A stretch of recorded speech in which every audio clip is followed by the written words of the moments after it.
જે આગળનો રિવિઝન છે, જો તમે સમજશો તો ખબર પડશે. જેમ કે અહીંયા મારી પાસે આ એક પદાર્થ છે, હવે આને આમથી આમ લઈ ગયા છીએ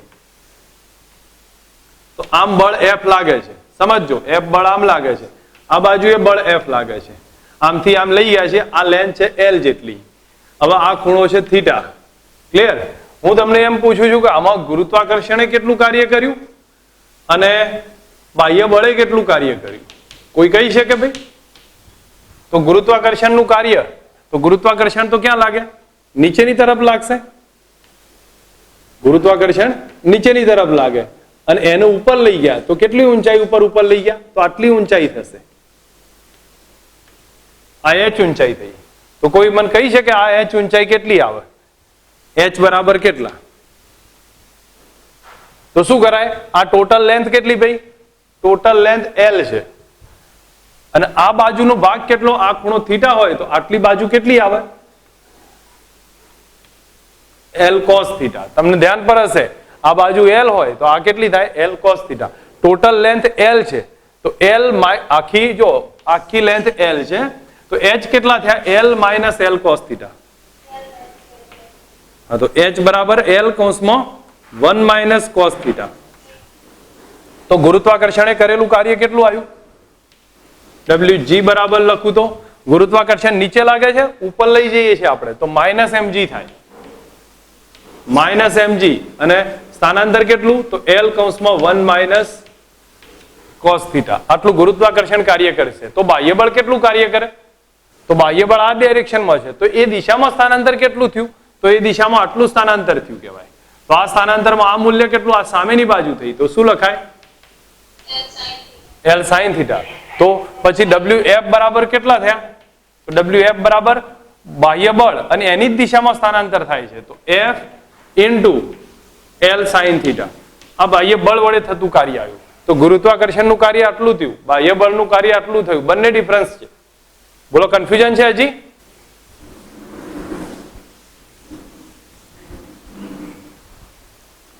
ચલો, હું હવે આગળનો એક પોઈન્ટ નવો સ્ટાર્ટ કરું છું જેમાં અહીંયા લખું છું ગતિ ઉર્જા છે. આ જે ઉર્જાનો ટોપિક આ સ્ટાર્ટ થાય છે તો એમાં ફરી સૌથી પહેલા ગતિ ઉર્જાથી સ્ટાર્ટ કરીએ અને ડિટેલમાં સમજવાનો ટ્રાય રાખીએ. તો ગતિ ઉર્જાનું સૂત્ર અહીંયા પહેલા તો સ્ટેપ કયું છે? ગતિના કારણે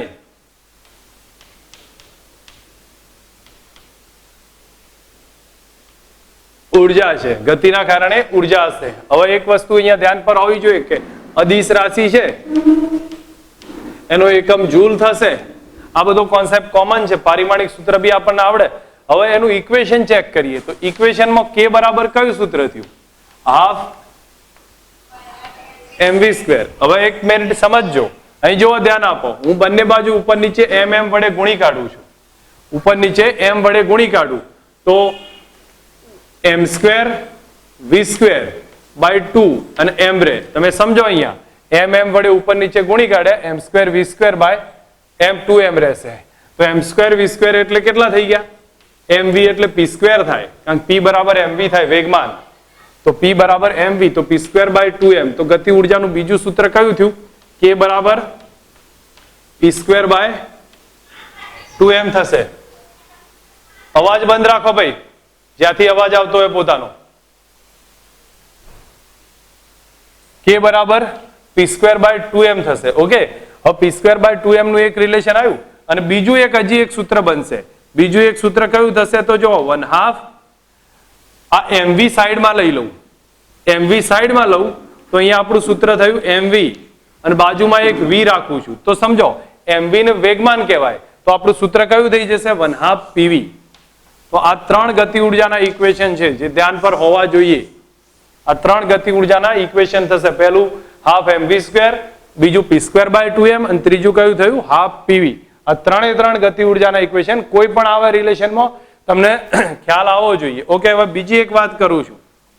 આની સાથે આપણે ગ્રાફને સમજવાનો ટ્રાય કરીએ તો અલગ અલગ પોઈન્ટના ગ્રાફ પ્લોટ કરીએ છીએ તો જેથી તમને તરત અંદાજ આવશે કે સમજો હું ગતિ ઉર્જા k વર્સિસ v નો ગ્રાફ પ્લોટ કરું.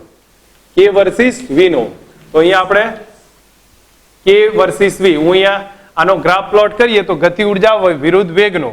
તો અહીંયા જો દળ તો અચળ છે ને તો k બરાબર હાફ mv સ્ક્વેર લઈશ. કે બરાબર હાફ એમવી સ્ક્વેર. આ સ્ટેપનો યુઝ કરીશ તો અહીંયા હું સ્ટેપ લખી દઉં છું, કે is equal to half mv square. That means કે પ્રપોઝનલ ટુ વી સ્ક્વેર થયા, કે પ્રપોઝનલ ટુ વી સ્ક્વેર થશે. તો આનો ગ્રાફ જોઈશું તો એ આ ટાઈપના નેચરનો આવશે. અને તમને ગ્રાફ મેં શરૂઆતમાં જ સમજાયા હતા કઈ રીતે ચેન્જ થશે. તો કે પ્રપોઝનલ ટુ વી સ્ક્વેર એનો ગ્રાફ આ ટાઈપ નેચર આવે. ઓકે, એ જ પછી કે પ્રપોઝનલ ટુ અથવા કે બરાબર પી સ્ક્વેર બાય 2m માં જોઈએ, પી સ્ક્વેર બાય 2m, અને એમાં હું ગ્રાફ પ્લોટ કરું છું કે વર્સિસ પી નો. તો આમાં શું થાય છે, કે પ્રપોઝનલ ટુ પી સ્ક્વેર છે તો એનો પણ ગ્રાફ કયો નેચરમાં આવશે, આ ટાઈપ આવશે. ઓકે, હવે બીજા એવા રિલેશન ચેક કરતા જઈએ. તો અહીંયા ગ્રાફમાં બતાવું છું કે પી પ્રપોઝનલ ટુ, અહીંયા સમજજો, પી વર્સિસ રૂટ કે નો ગ્રાફ લઉં તો પી બરાબર પી વર્સિસ રૂટ કે નો ગ્રાફ. તો અહીંયા તમારી સામે આ ઇક્વેશન છે. તો પી સ્ક્વેર પ્રપોઝનલ ટુ કે છે, અહીંયાથી દેખીએ કે ને, અથવા પી સ્ક્વેર પ્રપોઝનલ ટુ કે છે તો પી પ્રપોઝનલ ટુ કેટલા થઈ ગયા, રૂટ કે. તો આ તો સીધી રેખા થઈ ગઈ, પ્રપોઝનલ સીધું જ છે. તો આનો ગ્રાફ કઈ ટાઈપનો નેચરમાં આવે, આ રીતના નેચરમાં આવશે. પી સ્ક્વેર પ્રપોઝનલ ટુ કે છે આના ઉપરથી, તો પી પ્રપોઝનલ ટુ રૂટ કે, તો એનો ગ્રાફ સીધી રેખામાં જોવા મળશે. એવા એક બે ગ્રાફ છે જે આપણે સમજીએ અને એના પરથી તમને થોડો અંદાજ આવવો જોઈએ. મોટા ભાગે બધા કોમન ગ્રાફ થઈ જશે, વધારે એવું કઈ ડિફરન્સ રહેશે નહીં. પણ આટલો એક ગ્રાફનો નેચર છે. તમે આ લખી કાઢો, પછી એક નાનો પોઈન્ટ બીજો રિવાઇઝ કરવું છું. દરેક જણને સમજ આવી જાઓ. આ ગતિ ઉર્જાના 3 ઇક્વેશન કયા કયા થયા, half mv square, P square by 2m ને હાફ pv. આ યાદ હોવા જોઈએ, નોટ કરી લો. વાત બતાવું છું તમને, અહીંયા સમજ રાખો કે આ ગતિ ઉર્જા છે એ v પર આધારિત છે મોટા ભાગે. તો બોલો, વેગની દિશા બદલું ગતિ ઉર્જા બદલાય? વેગની દિશા બદલીએ ગતિ ઉર્જા બદલાશે? નહીં બદલાય, કારણ ગતિ ઉર્જા અદિશ રાશિ છે, ફક્ત v ઉપર ડિપેન્ડ થશે. તો એના મૂલ્ય પર આધારિત છે, v ના મૂલ્ય પર આધારિત છે. એની દિશા સાથે એનું કોઈ લેવા દેવા નથી, એ મૂલ્ય પર આધારિત છે. ગતિ ઉર્જા, તો ગતિ ઉર્જા હંમેશા કેવી હોય ભાઈ? હંમેશા ધન હોય, બરોબર? ગતિ ઉર્જા હંમેશા ધન હોય. વેગ પોતાની દિશા બદલે કે વેગ ઋણ હોય એનાથી કોઈ ફરક નહીં પડે. ગતિ ઉર્જા હંમેશા કેવી જોવા મળશે? પોઝિટિવ હશે. આ પરથી આપણને આટલું સમજ હોવી જોઈએ. ઓકે, પછી બીજું, એના પછી એક રિલેશન હું તમને આખો આઈડિયા આપું છું. ઘણીવાર આનો ઉપયોગ આવશે અને પેટર્નને સમજીએ છીએ પ્રોપર રીતે, અને પછી આપણે ડેફમાં જોઈએ. મોટા ભાગે આ ઘણી વખત યુઝ થશે. તો હું તમને એક સીધા અર્થમાં કહું છું, ઘણીવાર જો, અથવા એક રિલેશન અહીંયા બતાવું છું કે ગતિ ઉર્જા કે બરાબર પી સ્ક્વેર બાય 2m, આવું સ્ટેપ તમને આપ્યું છે અને એમાં તમને એમ કે વેગમાનમાં 10% વધારો કરીએ, ગતિ ઉર્જામાં કેટલો વધારો થાય? જો આવું સ્ટેપ પૂછાય, વેગમાનમાં 10% વધારો કરીએ, ગતિ ઉર્જામાં કેટલા ટકાનો વધારો થાય? તો આ પેટર્ન હું શાંતિથી એક ડિટેલમાં લખાવું છું, નોટ કરીને સમજવાનું ધ્યાન રાખજો. હવે આના પછી જે અહીંયા બતાવું છું, આ પોઈન્ટ રિવાઇઝ કરું છું. તો આવા જ્યારે દાખલાઓ પૂછાય તો અલગ અલગ રીતે પૂછાશે, અને એવું જરૂર નહીં કે આના માટે જ આવે, ઘણી બીજી જગ્યાએ ઉપયોગમાં આવશે. તો જો આપણી પાસે આવા પર્સન્ટેજ રિલેશન, આવા કોઈ પણ પર્સન્ટેજ રિલેશન જો 10%થી ઓછા હોય, જો 10%થી ઓછા હોય તો, અથવા 5% રાખી લો, 5%થી ઓછા હોય તો સામાન્ય પ્રતિશત ત્રુટિનો ઉપયોગ કરીશું. જેમ કે મારી પાસે અહીંયા હું પહેલા જ લખું છું, જો પર્સન્ટેજ 5%થી ઓછા હોય, 5%થી ઓછા હોય તો પ્રતિશત ત્રુટિનો ઉપયોગ કરાય. કે જેમ કે વેગમાનમાં x% નો યુઝ થાય છે, અથવા ઘટાડો થાય છે, વધારો થાય છે, આપણને એનાથી કોઈ ફરક નથી. તો આવી સિચ્યુએશન આપી હોય તો આપણે એ વખતે k બરાબર પી સ્ક્વેર બાય 2m યુઝ કરીએ અને પ્રતિશત ત્રુટિ વાપરીએ તો તમને દાખલાઓ આવડતા હશે બીજા ચેપ્ટરના. કેટલા લખાય ભાઈ?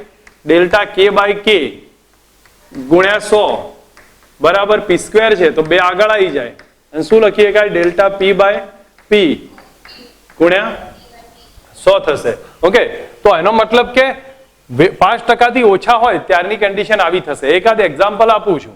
એક્ઝામ્પલ કઈ રીતે આપીશ તો વેગમાનમાં P માં 2% વધારો કરતા, જો P માં 2% વધારો કરીએ તો K માં કેટલો વધારો થાય? તો આવી સિચ્યુએશનમાં સીધું જ લખાય કે ડેલ્ટા K બાય K ગુણ્યા 100 બરાબર 2. હવે ડેલ્ટા P બાય P કેટલા આપ્યા છે? 2% આપ્યા છે. તો અહીંયા 2% લખી દો તો કેટલા થયા ભાઈ? ગતિ ઉર્જામાં કેટલો વધારો થયો? 4% નો થયો. આ નોર્મલ કોન્સેપ્ટ છે. આમાં 4% નો થઈ ગયો. હવે એના પછી થોડું વેરિએશન જોઈએ. આ તો મેં ગતિ ઉર્જાની સામાન્ય રિલેશન આપ્યું. તમને એનાથી ઉલટું પૂછાય કે બીજો એક એક્ઝામ્પલ લઈ લઉં છું કે ગતિ ઉર્જામાં 8% નો વધારો કરતા વેગમાનમાં કેટલો થશે? તો શું કરીએ કહો? બોલો તો એમાં શું કરીશું ભાઈ?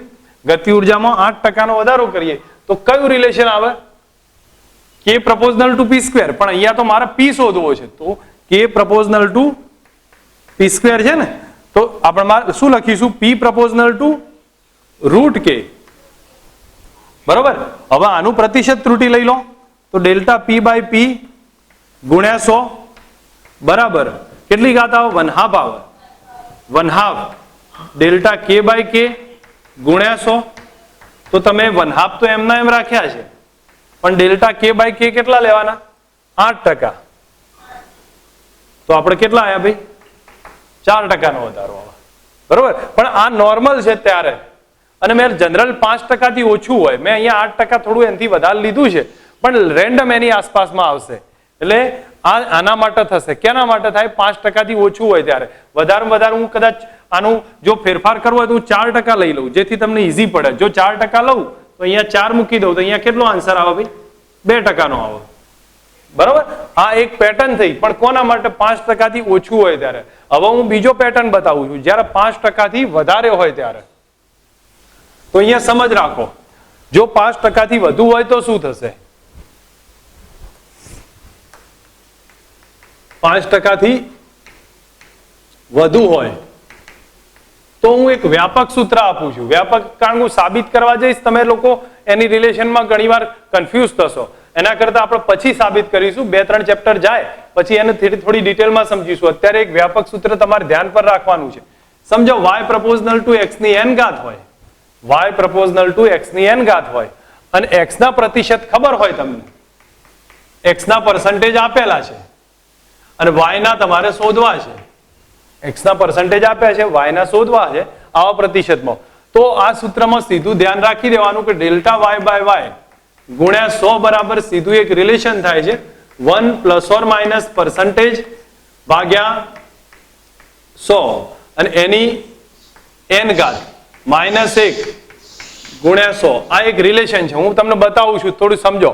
1 પ્લસ ઓર માઇનસ પરસેન્ટેજ, ભાઈ અવાજ બંધ રાખજો. 1 plus or minus percentage by 100 raise to n ઘાત -1 ગુણ્યા 100. હું તમને આખી ડિટેલમાં 2 થી 3 દાખલા લઈને ક્લિયર કરીશ. તો આ સૂત્ર તમને આગળ જતા કામ લાગશે અને કઈ રીતે આવે છે હું સાબિત બી કરી દઈશ. પણ અત્યારે હાલ પૂરતું આ ધ્યાન પર રાખીએ જ્યાં જરૂર પડે તો જો એકવાર તમને એમ કે ગતિ ઉર્જામાં અથવા આ સીધો રિલેશન છે તો અહીંયા એક સિમ્પલ એક્ઝામ્પલ આપીએ. એક વેગમાનની અંદર લઈ લઈએ. વેગમાનમાં 100% નો વધારો થાય છે તો K માં કેટલા ટકાનો વધારો થાય? ચલો, વેગમાનમાં 100% નો વધારો થાય તો ગતિ ઉર્જામાં કેટલા ટકાનો વધારો થાય? ચલો આમાં કિંમત મૂકતા જઈએ. તો હવે મને y proportional to x છે ને તો આપણે k નું p નું સૂત્ર લઈએ તો k બરાબર કયું સૂત્ર? p² by 2m. તો k proportional to કયું થયું ભાઈ? p² થયું. k proportional to p² થશે. હવે તમને અહીંયા અંદાજ આવ્યો કે આપણા માટે શોધવું છે k નું, કારણ કે y નું શોધવાનું છે, p એ x થઈ ગયો છે. તો અહીંયા સૂત્રમાં શું લખીશ? ડેલ્ટા k બાય k ગુણ્યા 100 બરાબર મારે શોધવું છે. હવે એના માટે હું લખીશ અહીંયા સમજજો 1 પ્લસ લખું માઇનસ લખું તો 100% નો વધારો થયો હોય પ્લસ લખીશ, ઘટાડો થયો હોય શું કરીશ? માઇનસ કરીશ. તો અહીંયા મારે વધારો થયો છે તો હું પ્લસ લખી દઈશ અને કેટલા પરસેન્ટેજ વધારો થયો તો જે પરસેન્ટેજ થતા હોય એ 100 ભાગ્યા કેટલા 100 થશે અને એની n ઘાત n એટલે કેટલી ઘાત આવે આ જે છે તો y proportional to x ની n ઘાત અહીંયા k proportional to p ની કેટલી ઘાત છે 2 ઘાત છે તો એ 2 ઘાત અહીંયા એડ કરીશું -1 બસ આ જવાબ થશે -1 ગુણ્યા 100 સોરી અહીંયા મારે -1 ગુણ્યા 100 હવે તમે આને ચેક કરો તો કેટલો આવે છે આન્સર તો તમને તરત ખ્યાલ આવી જશે 1 પ્લસ આ 100 ભાગ્યા 100 એટલે કેટલા થયા 1 વત્તા 1 2 થયા એનો વર્ગ ઓછા 1 ગુણ્યા 100 બોલો કેટલા ટકા થયો 4 થયો કે નહીં 4 ઓછા 1 એટલે 3 ગુણ્યા 100 કેટલા ટકાનો ફેરફાર આવ્યો 300% એનું પ્રતિશત ત્રુટીથી ના ગણી શકાય ઓકે એક કામ કરો આ ફરી બતાવું છું અને આના પછી આપણે થોડુંક લખી દો પછી 2 દાખલા બીજા ગણીએ છીએ તો આમાં ક્લિયર થઈ જશે તમને જો આ સ્ટેપમાં શું કહ્યું છે મેં y proportional to x ની n ઘાત હોય જો પરસેન્ટેજ 5% થી વધુ આપ્યા હોય તો એવી સિચ્યુએશનમાં y ના પરસેન્ટેજ કઈ રીતે શોધવાના તો ડેલ્ટા y બાય y બરાબર કઈ સૂત્ર 1 પ્લસ ઓર માઇનસ વધારો થાય તો પ્લસ ઘટાડો થાય તો માઇનસ પરસેન્ટેજ જે આપ્યા હોય ભાગ્યા 100 અને એની n ઘાત જે ઘાત અહીંયા લખી હોય -1 ગુણ્યા 100 સીધું યાદ રાખીને ગણતરી કરી શકાય છે તો આમાં તમને p માં 100% નો વધારો કર્યો તો k માં કેટલો થાય હવે p k proportional to p square છે તો y proportional to x ની n ઘાત n 2 થઈ ગયા તો આમાં લખીએ છે 1 વધારો કર્યો એટલે પ્લસ પરસેન્ટેજ 100 ભાગ્યા 100 કર્યા છે એની n ઘાત એટલે 2 કર્યા ઓછા 1 ગુણ્યા 100 તો આના આધારે આટલા ટકા આવી ગયા એક કામ કરી લો આ નોટ કરો પછી બીજું ચલો વેગમાન કાઢ નાખું છું વેગમાં લખું છું કે માં કેટલો થાય કયું સૂત્ર વાપરશો પહેલા તો બોલો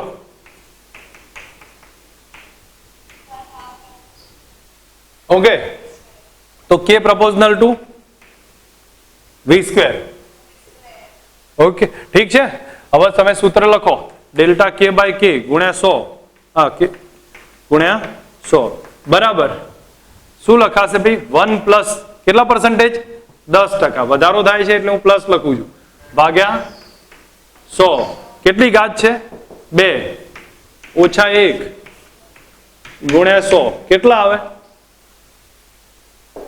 બોલો કેલ્ક્યુલેશનમાં ખબર પડે 1 પ્લસ 0.1 એનો સ્ક્વેર -1 ગુણ્યા 100 આ કેટલા થયા 1.1 થયા 1.1 નો વર્ગ કેટલા 1.21 બરોબર 1.21 ઓછા 1 0.21 ગુણ્યા 100 21% આવે 21% નો વધારો થશે ગતિ ઉર્જામાં કેટલો થઈ ગયો 21% નો તમારા ગણતરી તો સામાન્ય છે મેથડ સમજ આવી ગયો ઓકે એક રિલેશન બીજું આપું છું જો ગતિ ઉર્જામાં 500% નો વધારો થાય છે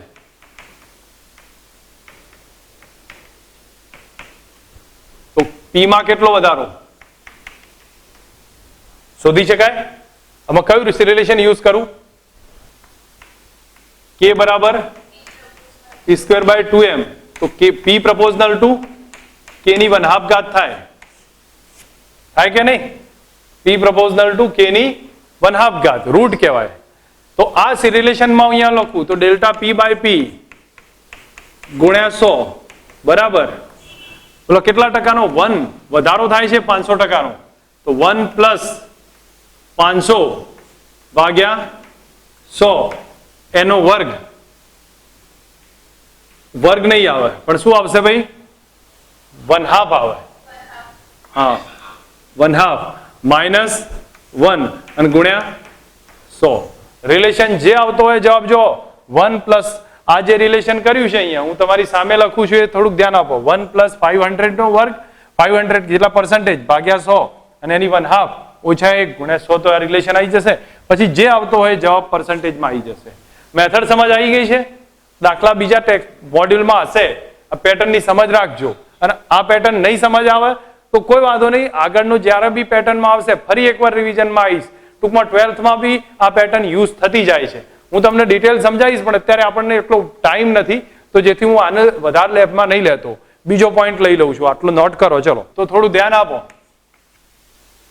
જો વેગ અચળ અથવા વેગમાન અચળ રાખી હું અહીંયા લખું છું વેગમાન અચળ રાખી દળ એમ બમણું કરતા કે માં શું ફરક પડે ભાઈ?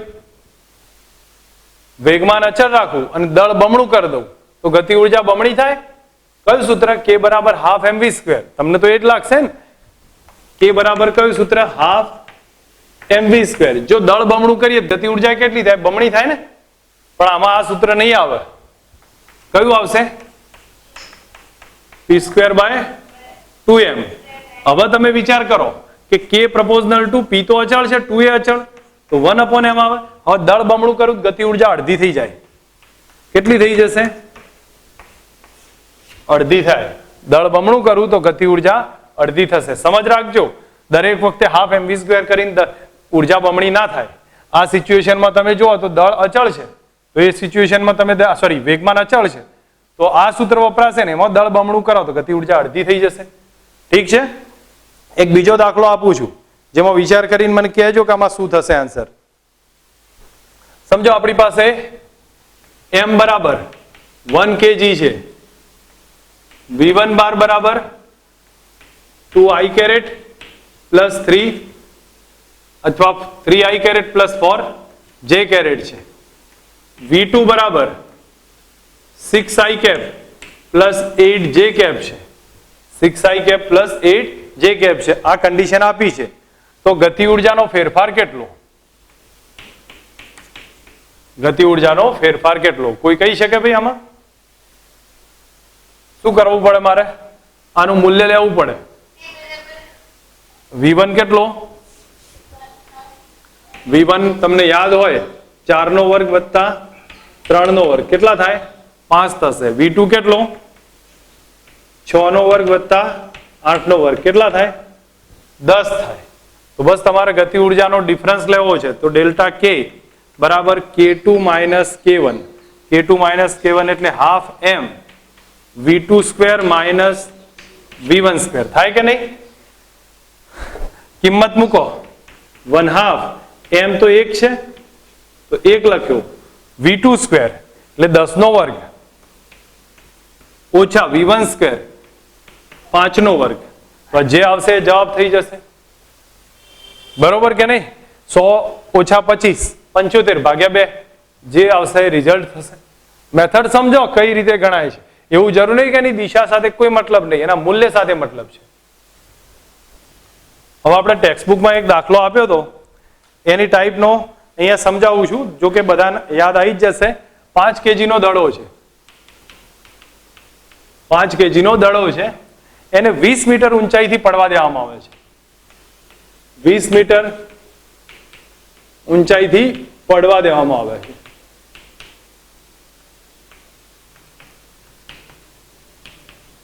અંતિમ વેગ 10 મીટર પર સેકન્ડ છે. અવરોધક બળ વડે થતું કાર્ય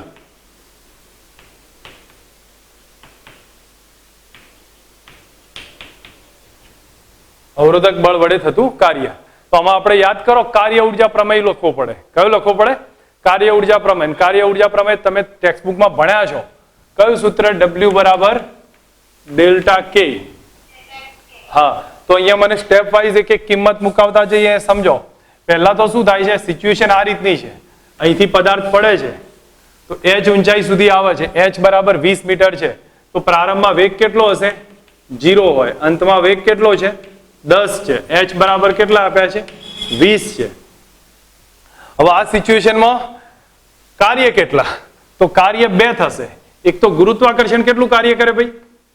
ગુરુત્વાકર્ષણ તો એની દિશામાં જ પદાર્થ નીચે આવે છે તો mg ઇન્ટુ h જેટલું. હવે m કેટલા છે? 5 છે.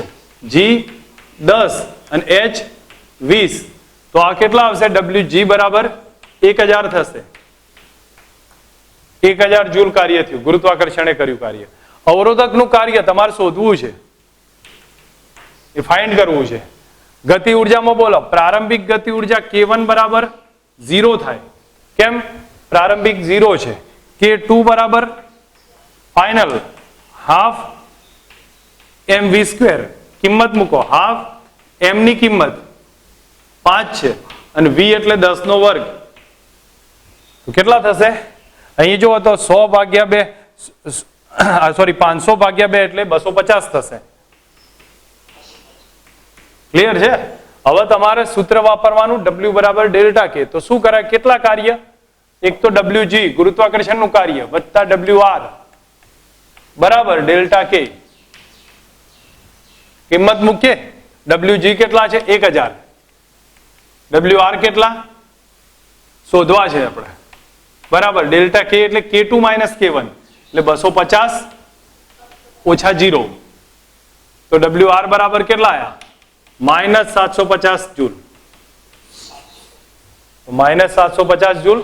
કોને કાર્ય કર્યું? અવરોધક બળ વડે. તો ધેટ મીન્સ તમે કાર્ય ઉર્જા પ્રમેયની સાથે રિલેશન આપ્યું ગતિ ઉર્જાને. તો મેથડ સમજતા જાઓ ગતિ ઉર્જાના કેટલી રીતના વેરિએશનના એક્ઝામ્પલ બને છે. બસ એટલી સમજ આવી જશે તો વધારે કંઈ એમાં ડિફરન્સ પડશે નહીં. જો કે ટેક્સ્ટ બુકમાં આપેલો છે એટલે ગણી કાઢો ક્વેશ્ચન. એક દાખલો આપું છું જેમાં થોડું વિચારો તો ખબર પડી જશે તમને કે આ ટાઈપની પેટર્નમાં બતાવ્યું છે કે આ પહેલા આ સ્થાન પર છે, પહેલા આ પોઝિશન પર છે, પછી અહીંયા પહોંચે છે આ બીજી પોઝિશન બરોબર. આ સિચ્યુએશન આપણને બતાવી છે. હવે અહીંયા બતાવ્યું છે 10 kg નો પદાર્થ છે. m બરાબર 10 kg નો પદાર્થ છે. હવે એનો પ્રારંભિક વેગ છે, પ્રારંભિક વેગ v1 બરાબર 20 મીટર પર સેકન્ડ. આ ડાયરેક્શનમાં છે v1 20 મીટર પર સેકન્ડ છે. અંતમાં એ ઊભું રહે છે. અંતમાં ઊભું રહે તો અંતિમ વેગ કેટલો થયો? 0. ધેટ મીન્સ v2 બરાબર 0 છે. હવે ઘર્ષણાંક આપ્યો છે 0.15. ઘર્ષણાંક 5 છે, 0.5 આપ્યો છે. અને કહ્યું છે કણ ઊભો રહે તો સ્થિર થાય ત્યાં સુધી અંતર કેટલું કાપે? ધેટ મીન્સ આ ડિસ્ટન્સ કેટલું કાપ્યું હશે? જો આવી સિચ્યુએશન આપી છે 10 kg નો પદાર્થ છે, અહીંથી અહીંયા જાય છે તો સ્થિર થાય ત્યાં સુધી ડિસ્ટન્સ કેટલું કાપશે? તો હું માનું ત્યાં સુધી આ મેથડને તમે સિમ્પલ વિચાર કરો. કાર્ય ઉર્જા પ્રમેયનો પ્રોપર યુઝ છે કે આની અંદર W બરાબર ડેલ્ટા કે નો યુઝ કરીશું. W બરાબર ડેલ્ટા કે. તો મને કોઈ કહેશે ભાઈ અહીંયા કેટલા પ્રકારના કાર્ય આવે છે? કેટલા પ્રકારના કાર્ય છે? ચલો ડેલ્ટા કે તો તમે શોધી શકશો. v1 v2 આપ્યા છે એટલે ડેલ્ટા કે મળી જશે. પણ કેટલા પ્રકારના કાર્ય થાય છે? તો 2 પ્રકારના કાર્ય છે. જે 2 પ્રકારના બળ લાગે છે એ કાર્ય બતાવશે. કયા કયા પ્રકારના બળ? તો એક હશે ઘર્ષણ બળ. હા, એક હશે ઘર્ષણ બળ અને બીજું આવે વજન બળ, ગુરુત્વાકર્ષણ બળ. બરોબર. હવે 2 જ જણા કાર્ય કરશે અને આ ખૂણો છે એ ખૂણો અહીંયા આપણે લઈ લઈએ 37 ડિગ્રીનો, જે સહેલો પડે. 37 ડિગ્રીનો ખૂણો લીધો છે. હવે આવી કન્ડિશન તમારી સામે મૂકી હોય તો પહેલા મને એક કામ કરો કે ઘર્ષણ બળ કેટલું, F કેટલું? તો કેટલું આવે ભાઈ? મહત્તમ ઘર્ષણ બળ હવે તો મોઢે આવડવું જોઈએ. કયું આવે? કયું આવે? μmg. μmg આવે.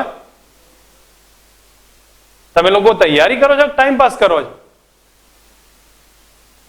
તમને શીખવાડેલું હોય તો એ નાટક કરો છો, એક ચેપ્ટર પૂરું થાય એટલે બધું બોલવાનું ચાલુ કરો છો. મારી સામે હોત તો એકાદ બે તો ઝાપટ ખાઈ જાવ. જો અહીંયા ધ્યાન આપો, આ જે રિલેશન છે આ થીટા છે. અહીંયા તમને મેં નહોતું સમજાયું.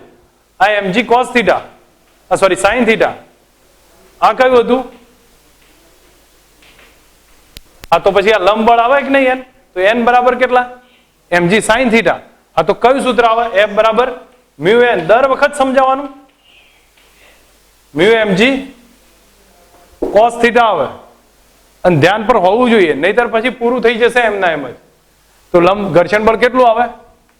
μ mg cos થીટા થાય. ઓકે, μ ની વેલ્યુ કેટલી છે? 0.5. કિંમત મૂકતા જઈએ. m 10 છે, g એ 10 છે, cos 37. બોલો કેટલા થાય cos 37? 4/5. મોઢે યાદ આવી જવું જોઈએ. 4/5. ફાઇનલ આન્સર ચેક કરીને મને કહી દો કેટલો થાય છે.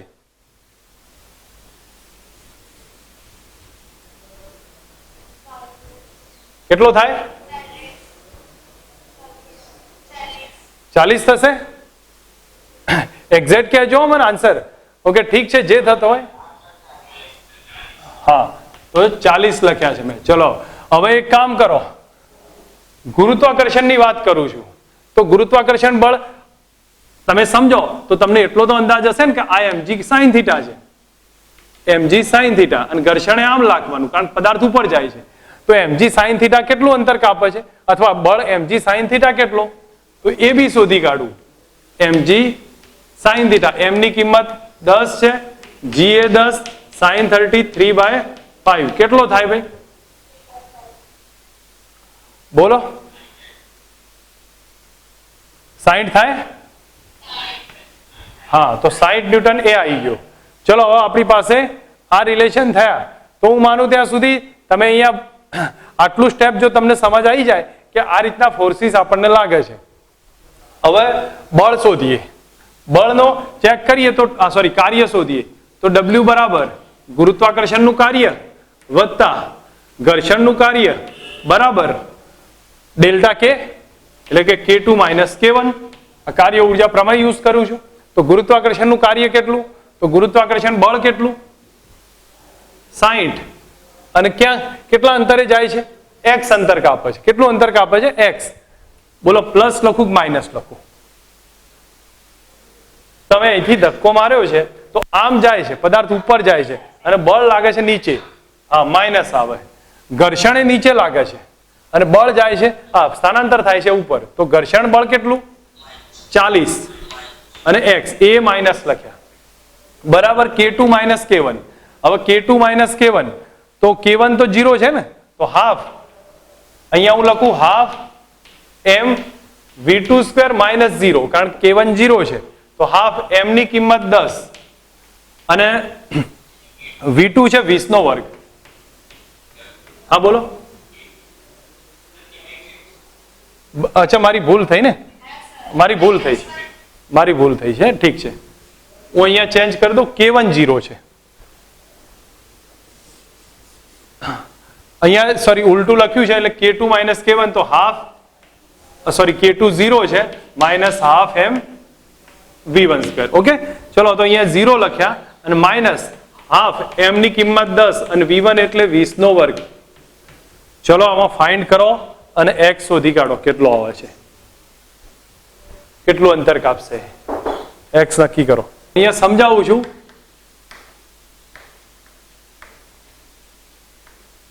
સ્થિતિ ઉર્જા બે ના કારણે મળશે, એક તો સ્થાનના કારણે અને બીજું રચનાના સંરચનાના કારણે.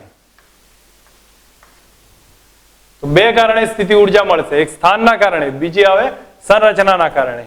આપણે હવે આ સિચ્યુએશનમાં આપણે અહીંયા જોવા જઈએ તો યાંત્રિક ઉર્જા સંરક્ષણના આધારિત સ્થિતિ ઉર્જાની વાત કરવાની છે. આપણે જે જોવાની છે એ યાંત્રિક ઉર્જા સંરક્ષણ આધારિત સ્થિતિ ઉર્જાની વાત કરું છું. તો અહીંયા હું લખું છું યાંત્રિક ઉર્જા સંરક્ષણ આધારિત સ્થિતિ ઉર્જા છે.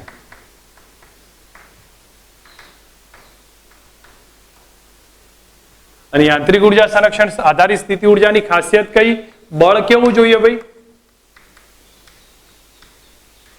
સંરક્ષી બળ જોઈએ. તો બળ કયા ટાઈપનું હોવું જોઈએ, સંરક્ષી બળ. સંરક્ષી બળની ખાસિયત ટેક્સ્ટબુકમાં ભણ્યા હતા. કાર્ય કોના પર આધાર રાખે, માર્ગ પર નહીં પણ પ્રારંભિક ને અંતિમ સ્થાન પર આધાર રાખે.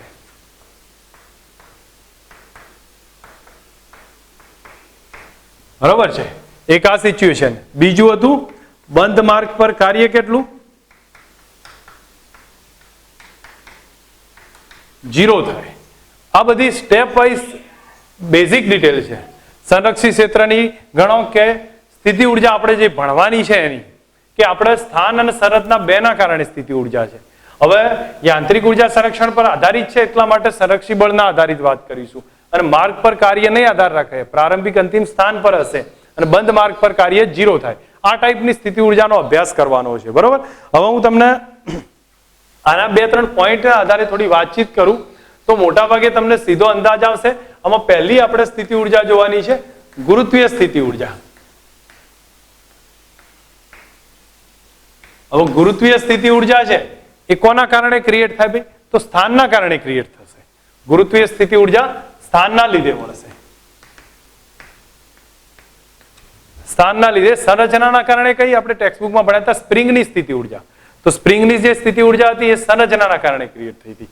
ઓકે, હવે આપણી પાસે ગુરુત્વીય સ્થિતિ ઉર્જાનો ટોપિક છે, તો અમે તમને આઈડિયા આપું છું કે પહેલા તો એક સેન્ટેન્સ બતાવું છું. તો જો આપણે જે યુ નું ગુરુત્વીય સ્થિતિ ઉર્જાનું સૂત્ર mgh લખીએ છીએ ને જનરલ કેસમાં, તમે ટેક્સ્ટબુકમાં એ ભણ્યા હતા mgh લખતા હતા, પણ એ mgh ક્યારે વપરાશે અને એમાં h શું છે?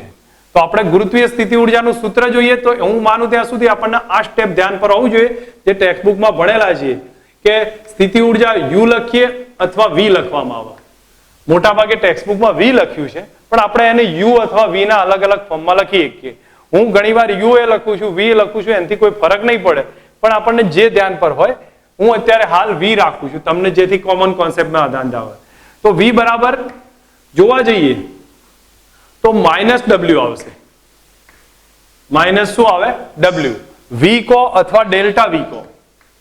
આ ટેક્સ્ટબુકનું રિલેશન હતું, તમને ખ્યાલ આવશે કે પદાર્થ પર જે કાર્ય થાય છે બાહ્ય બળ વડે, એ કાર્ય સ્થિતિ ઉર્જા રૂપે સંગ્રહિત થાય છે.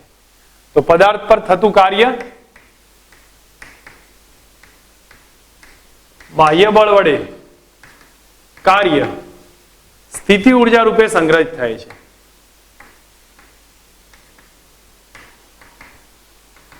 સંગ્રહિત થાય છે.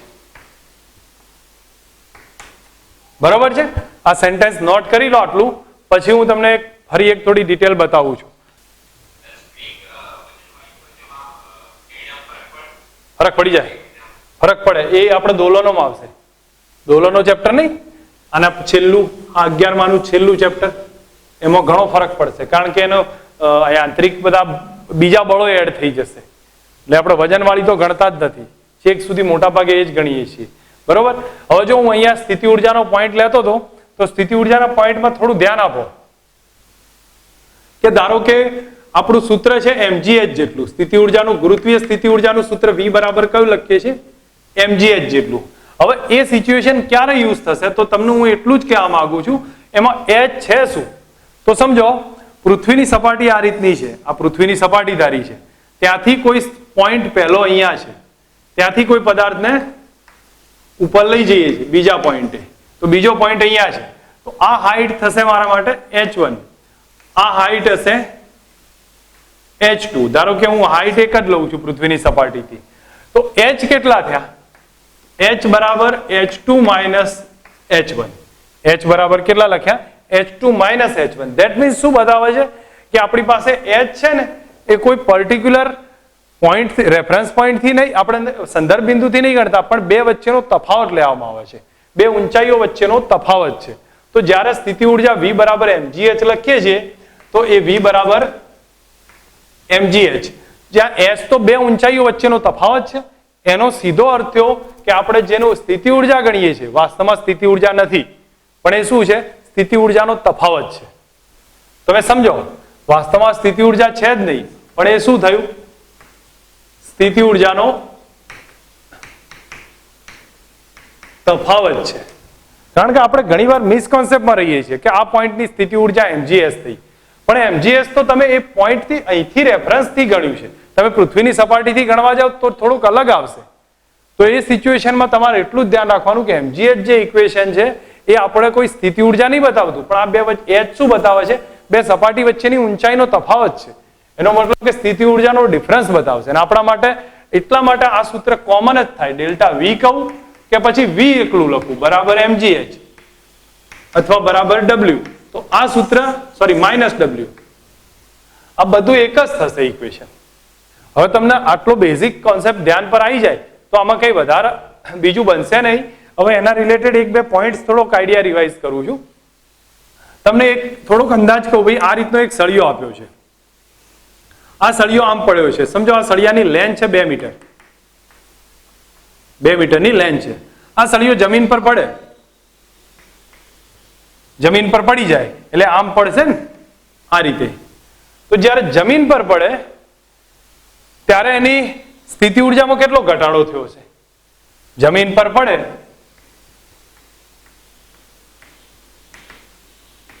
ત્યારે સ્થિતિ ઉર્જામાં ઘટાડો શોધો કેટલો થાય. શું કરીએ કે ભાઈ, તો હું તમને ક્લિયર આમાં બતાવું કે જ્યારે આવો કોઈ પદાર્થ આખો લેવાના આવ્યો હોય તો એનું દળ છે ને એના કેન્દ્રમાં કેન્દ્રિત થઈ ગયું હોય. આ પદાર્થનું દળ ક્યાં કેન્દ્રિત થયું હોય? એના કેન્દ્ર ઉપર. તો અહીંયા કેન્દ્રિત થયું છે આ પદાર્થનું દળ. હવે આ પદાર્થનું દળ હું m બરાબર 2 kg લઈ લઉં તો 2 kg કઈ જગ્યાએ કેન્દ્રિત થયું? એના કેન્દ્ર પર કેન્દ્રિત થયું. તો જ્યારે એ નીચે આવ્યો તો કેટલી ઊંચાઈમાં નીચે આવ્યો કહેવાય? 1 મીટર જ નીચે આવ્યો કહેવાય. આમથી આમ પડે તો પદાર્થ કેટલો નીચે આવ્યો કહેવાય? 1 મીટર. તો એ વખતે સ્થિતિ ઉર્જાનો ડિફરન્સ લખું, u અથવા v લખી દઉં, બરાબર કેટલા લખાય મારે? mgh. તો m કેટલા થયા?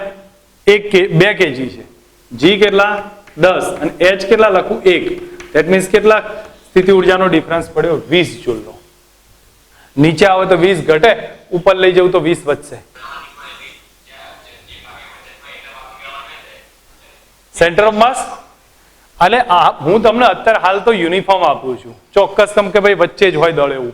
પણ ઘણીવાર શું થાય ખબર કે આગળ જશો ને, આગળ એક જ છેલ્લું ચેપ્ટર 7મું જ આવશે આના પછીનું, એમાં સેન્ટર ઓફ માસ આવશે અલગ અલગ પદાર્થનું. કોઈનું દળ એક જગ્યાએ વધારે હોય, કોઈનું ઓછું હોય, તો એમાં સેન્ટર ઓફ માસ અલગ જગ્યાએ કોન્સન્ટ્રેટ થયું હોય. એ વખતની વસ્તુ એ વખત વાત કરીશું. પણ આ તો અત્યારે મારા સળિયો એવો છે કે સિમ્પલ મીટર પટ્ટી જેવો અહીંયા ગોઠવ્યો છે, તો એનું તો દળ ક્યાં હોય? એના કેન્દ્ર ઉપર હોય, એમાં કોઈ ફરક નહીં પડે. હું તમને આ એક દાખલો આપું છું, થોડું વિચાર કરજો એમાં કે આમાં શું થશે. આ રીતનો એક સળિયો છે, આ બધાની લંબાઈ L છે, બધાની લંબાઈ કેટલી છે? L છે. અને બધાનું દળ એ m છે. બધાનું દળ કેટલું? m. તો આ તંત્રની સ્થિતિ ઉર્જા કેટલી ભાઈ? આ તંત્રની સ્થિતિ ઉર્જા કેટલી? બરાબર. તો u બરાબર હું પહેલા જ તમને કહું છું, જો u1 u2 u3 u4 1 2 3 4 આ રીતે કરીને લખવાનું. આવે પહેલા માટે તમારે શાંતિથી વિચારવાનું. પહેલો આ પોઈન્ટ પર છે તો એનું mgh જ લખવાનું u બરાબર, પણ પહેલાની ઊંચાઈ 0 કારણ કે જમીન પર પડ્યો છે, બીજાની ઊંચાઈ l/2, ત્રીજાની l, centre of mass l ઉપર છે ને, ચોથાની l/2. બસ તો એમ કરીને કિંમત મૂકી દેવાની. ગણી શકશો બનાવ્યું કે પછી હું ગણાવડાવું? અહીંયા ગણી શકાય. પહેલાની ઊંચાઈ 0, બીજાની l/2, આની l/2, આની l. બસ કિંમત મૂકી દેજો, જવાબ આવશે. નોટ કરી રાખજો.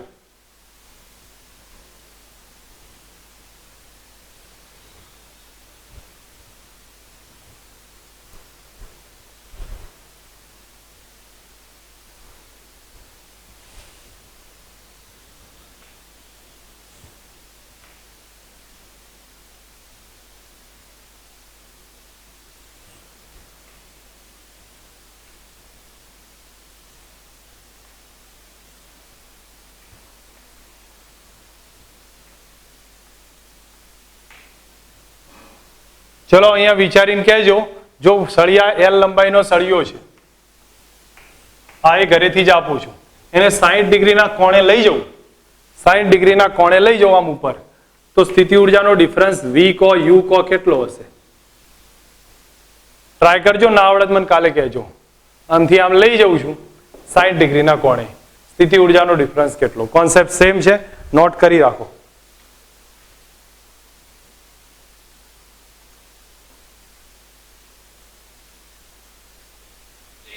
થઈ ગયું છે? આવડશે ભૈયા કે કન્ફ્યુઝ થવાય છે?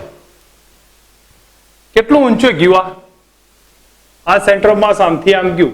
થોડો વિચારજો તો ખરા, પછી હું તમને આઈડિયા આપીશ. પહેલા તમે જાતે વિચારજો. ના ખબર પડે મને કાલે જ કહેજો, હું ગણાવીશ. હા, જો હું સિમ્પલ હિન્ટ કહું કે લેન્થ L, આ ટોટલ L છે, અહીંથી આ ઉપર ગયું તો આટલું ઉપર ગયું કે નહીં? હવે તમારે આટલું અંતર જ શોધવાનું છે અને એનું અડધું કરી દેવાનું, કારણ કે ટોટલ લેન્થ l/2 લેવાની છે. ટ્રાય કરજો, ઘરેથી હિન્ટ આપીશ, બાકી તો પછી તમે તમારે ના આવડે તો હું સમજાવીશ.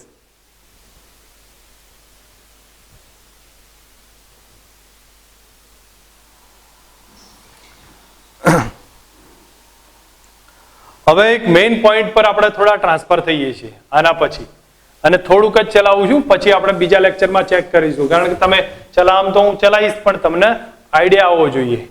તો આપણું આ સૂત્ર તમે ટેક્સ્ટબુકમાં ભણ્યા હતા, ડીવી લખો, ચલો મારાથી વી યુ લખાઈ જાય છે, એફ બરાબર માઇનસ ડીવી બાય ડીએક્સ. બરાબર છે, ઠીક છે. ઓરિજિનલ ઇક્વેશન ને આના પરથી ડેપ્થ પર લઈ જઉં છું, કે એનો મતલબ થયો સ્થિતિ ઉર્જાનું વિકલન કરીએ એક્સ ની સાપેક્ષમાં, એનું ઋણ મૂલ્ય આપણને શું બતાવી દે? બળ બતાવી દેશે. બરાબર છે. હવે તમારી સામે ધારો કે હું અલગ અલગ એક્ઝામ્પલ આપું છું. વી બરાબર સમજો 2x આપ્યા હોય, વી બરાબર 2x આપ્યા છે, તો બળ કેટલું ગણી શકો કે ના ગણી શકો? કેટલું થાય? v બરાબર 2x, તો f બરાબર minus D upon dx. v ના બદલે હું 2x કરું તો f બરાબર કેટલા થઈ ગયા? -2 ન્યૂટન. તો ફોર્સ કેટલો થયો? -2 ન્યૂટન. તો આ તો મેં એક સિમ્પલ એક્ઝામ્પલ આપ્યું. આવી રીતે તમે v ની અલગ અલગ વેલ્યુ લખો અને એના પરથી આપણે ગણી શકાય છે. ધેટ મીન્સ, અને વ્યાપક રીતે v નું સૂત્ર છે એ f બરાબર -dv અપોન dr લખાય. કેટલા લખાય? dv upon dr. જ્યાં જરૂર પડે ત્યાં યુઝ કરી શકાય છે. ઓકે, હવે હું એક તમને વિકલનના 3 લેક્ચરો કેટલા જણાએ જોયા હતા ભાઈ? થોડા જોયેલા છે ને શરૂઆતમાં? યાદ રાખજો, વિકલનના 3 લેક્ચરો. હા, તો એની અંદર, અને જો ના જોયા હોય તો હું વિડિયો લેક્ચર્સમાં એની લિંક એડજસ્ટ કરીશ, તો એ વખત સમજ રાખજો ને. એમાં આ 3 પોઈન્ટ મેં રિવાઇઝ કર્યા હતા, કદાચ એની અંદર સમજાયેલા છે.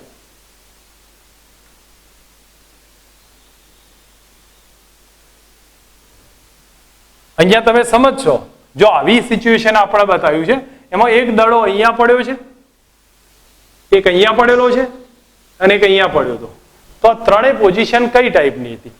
આ કઈ અવસ્થા કહેવાય? આ કઈ થશે ને આ કઈ થશે? તો આની અંદર તમે જોવા જાવ તો લઘુત્તમ સ્થિતિ ઉર્જા છે. લઘુત્તમ સ્થિતિ ઉર્જા કેમ? કારણ કે તમે જોવા જાવ, દડાને અહીંયા મૂકી દો, પાછો ક્યાં આવી જાય છે?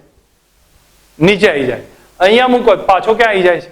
નીચે આવીએ. ઓછામાં ઓછી સ્થિતિ ઉર્જાએ જવાનો ટ્રાય કરે છે.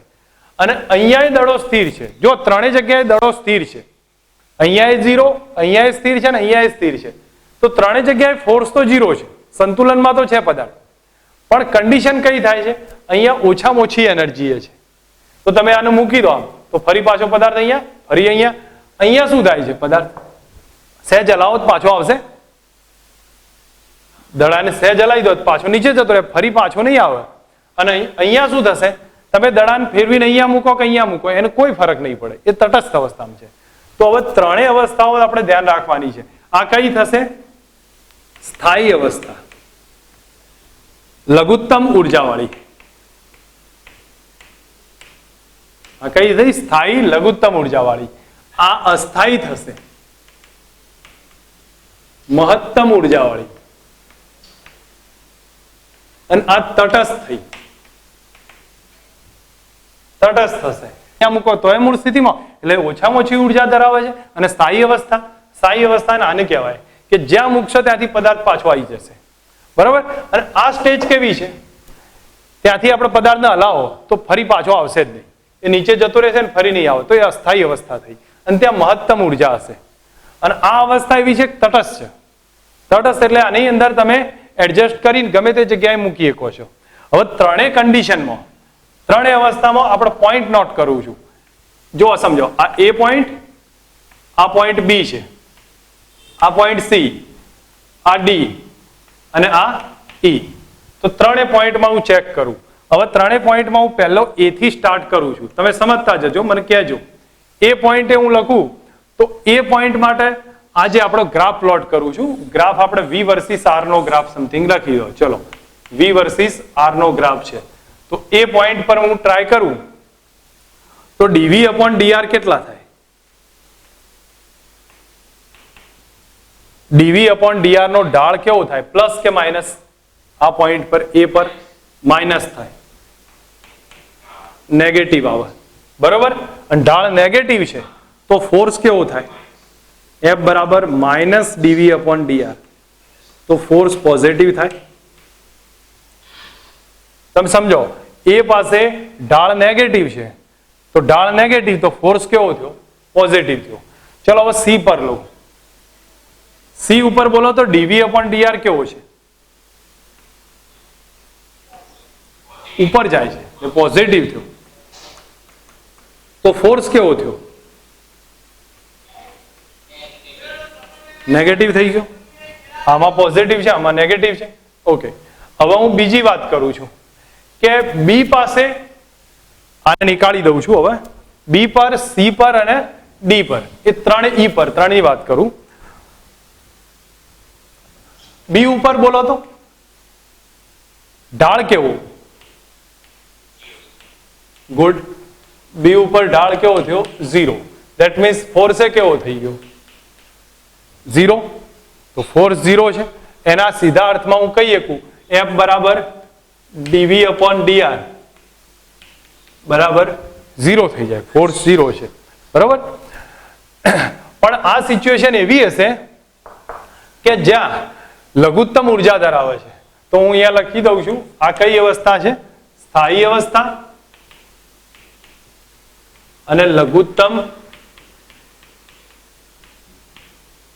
ઉર્જા ધરાવે છે. અને આ સ્ટેજની અંદર ઢાળ 0 છે, બળ 0 થયું, પણ ડી સ્ક્વેર યુ એટલે 2 વાર વિકલન ડી સ્ક્વેર વી અપોન ડીઆર સ્ક્વેર એ નેગેટિવ મળશે. યાદ રાખવાનું છે. મેં વિકલન સમજાવતી વખતે વાત કરી હતી તમને, અને આવા 4 થી 5 દાખલાઓ ગણાયા હતા વિકલનના લેક્ચરમાં. ડી સ્ક્વેર વી અપોન ડીઆર સ્ક્વેર બરાબર નેગેટિવ, સોરી અહીંયા મારી ભૂલ છે, પોઝિટિવ થશે. ડી સ્ક્વેર વી અપોન ડીઆર સ્ક્વેર પોઝિટિવ થશે. ને મેં તમને લઘુત્તમની ખાસિયતમાં બતાવ્યું હતું. હવે ચલો ડી પોઈન્ટની વાત કરું. ડી પોઈન્ટ પર બોલો તો ડીવી અપોન ડીઆર નો ઢાળ કેવો? A0. ઢાળ 0, તો F બરાબર ડીવી અપોન ડીઆર એ 0 થાય, એટલે બળ એ 0. પણ આની કન્ડિશન કઈ થઈ ભાઈ? અસ્થાયી અને મહત્તમ ઉર્જા. અને આ સ્ટેજમાં ડી સ્ક્વેર વી અપોન ડીઆર સ્ક્વેર એ પોઝિટિવ થાય. આ બી યાદ રાખવાનું છે.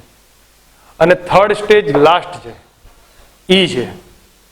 ઈમાં બોલો તો ઢાળ કેટલો? સીધી સપાટી પર છે ભાઈ. ડીવી અપોન ડીઆર પાછો કેટલો? 0. ધેટ મીન્સ ફોર્સે કેટલો થયો? 0. પણ આ સ્ટેજની ખાસિયત એવી તટસ્થની, આ અવસ્થા તટસ્થ કહેવાય છે કે એની અંદર ડી સ્ક્વેર વી અપોન ડીઆર સ્ક્વેર એ 0 થાય. આપણે આ દાખલાઓની પોઝિશન છે કે કઈ ઉર્જા કેટલી ધરાવે છે, તો એ સમજવા માટે આ ક્લિયર હોવું જોઈએ. આટલું ગ્રાફ તો તમારી પાસે અહીંયા તમને સીધું જ ABCD આ પોઈન્ટ બતાવ્યા, તો એ પાસે ઢાળ negative, that means ડીવી upon DR negative, તો ફોર્સ પોઝિટિવ થઈ જાય. એ પાસે ઢાળ પોઝિટિવ, તો ફોર્સ નેગેટિવ થશે, બરોબર.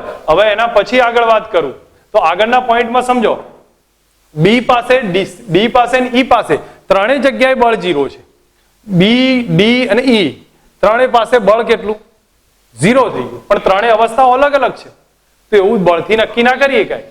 તો બી પાસે જોયું તો એ સ્થાયી લઘુત્તમ ઉર્જા ધરાવે છે.